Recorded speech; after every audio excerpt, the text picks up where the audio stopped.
everybody, Jessica Bugg here, and we are not at Wawa. I'm actually getting ready to film about the work from Marriott program. It's called like Stay Play.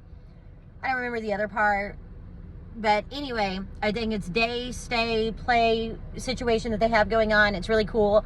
I'm gonna save a bunch of money, stay in badass spots. My favorite's the Sheraton. I'm gonna be honest, I love me some Sheraton. If they had balconies, it'd be even better. Already got my Wawa coffee, but I wanted to make a quick video because I got my mask on still. See, it's one I was filming earlier. It feels so good to be right. Okay, so you know, Doordash and Airbnb had their IPOs last week, and everybody was like, "Oh, Jessica, you were wrong. You talk so much shit." And you were like, they've never made a profit. I wouldn't invest, da da da da da. And guess what happened? Oopsie daisy, we are over our skis. Both stocks lost incredible value this week. I think I read one article where the Airbnb founders, the three of them, lost collectively $9 billion with a B. If I lost $9 billion, I would be worth negative $9 billion. Plus like negative 30,000. Okay. DoorDash is sinking. Guys, I told you, if a company doesn't make profit, the stock price will not remain high. Not going to happen. You can look at our boy, Warren B. Buffett, the Oracle of Omaha. He doesn't invest in companies that don't make money. I consider myself to be a value investor as well. I want things that make me money and that have sound business practices. DoorDash has never made a profit. Airbnb has kind of made a profit, sort of, but okay, let's be honest, people. How do you not make a profit when you don't own anything?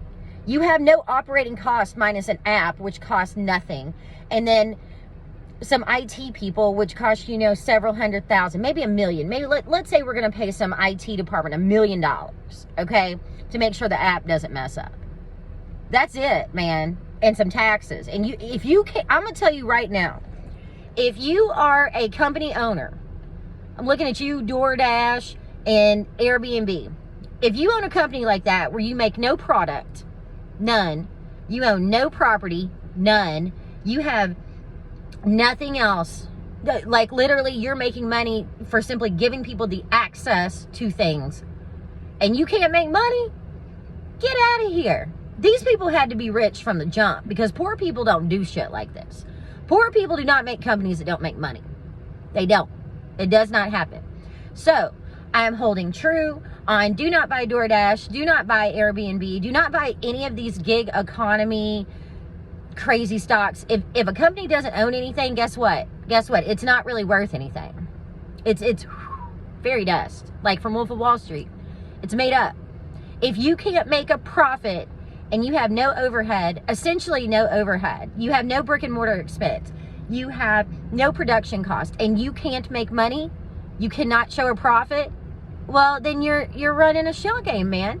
You don't have a company. You gotta, you know, essentially you're kiting money. I mean, that's essentially what it is. Like, so I do not think that they operate on sound business practices. I also do not think once pandemic 2020 is over and we start seeing people return to normal, I will hold true on this. I do not see these models lasting to profitability. In fact, I look for Airbnb to buy back their shares. I'm going to call that right now. Airbnb will buy back their shares. DoorDash will be bankrupt in 24 months. So let's say December 2022, I look for Airbnb the owners to have bought back their shares, okay? And then DoorDash, I don't even think they'll be here. I think Uber or somebody like that's going to end up acquiring them. I don't have any insider knowledge. This is just me understanding business and economics.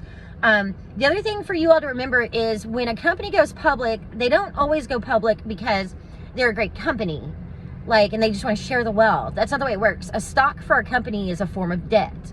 So imagine you could raise $14 billion by selling off shares of pieces of paper that essentially kind of mean something, but kind of don't. I want you to think about that. Well, shit, we'd all be driving around in, you know, Escalades and Maseratis and stuff. How hard is it to have a private plane when you're selling a piece of paper? Not hard. All right, everybody, I just wanted to chime in and say, I was right. So follow me for more information. I do have to film the Word to Know series. I am going to film for Marriott. And as usual, Wawa always gives me love. They sent a whole box of swag to say thank you. Got my mint chocolate. They call it mint mocha. My mint mocha coffee is enough sugar to, I don't know, give you diabetes, I think. But I drink one every day. I've had 2 today. All right. Well, everybody, go ahead and hit that like and subscribe button. And I will see you while we're touring the Sheraton.